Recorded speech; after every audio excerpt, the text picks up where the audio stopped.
My analyst told me that I was right out of my head. He said I need treatment, but I'm not that easily led. He said I was the type that was most inclined, when out of his sight, to be out of my mind. And he thought I was nuts. No more ifs or ands or buts. Oh no.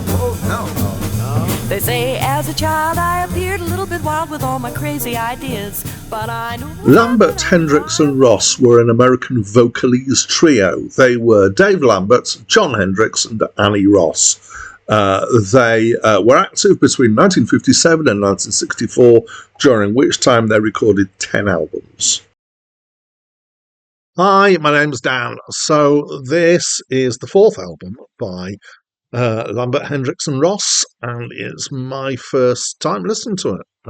I would happily describe this as being vocal jazz, well, obviously from a trio. We've got two men and one woman. The band are fine.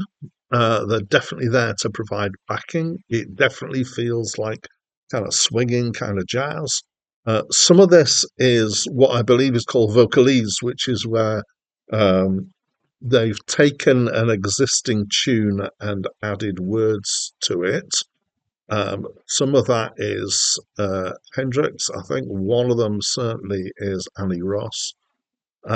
Some are not that. So we've got Summertime here, which is possibly the weirdest version I've heard so far of Summertime. It's a very kind of hepcat jazz kind of thing, and it doesn't have the same kind of poignancy that some of the versions have, but it has a different quality to it entirely. Occasionally I muse to myself, I wonder what is going to be the song that I hear most as I go through reviewing this list. And so it would have to be a song that is an early song and one that has been covered a lot. And I think Summertime might be a candidate for that. It's also possible that Strange Fruit would be. That's not on this album, by the way. A couple of the songs are just credited to Hendricks, so presumably he wrote the tune as well as the words. So they're not vocalese, obviously. The feel of this is definitely of them being clever and being cool in a kind of hot jazz kind of way. Most of it's quite fast. There's some scatting. There's some really fast scatting at times. There's some clever interleaving of lines.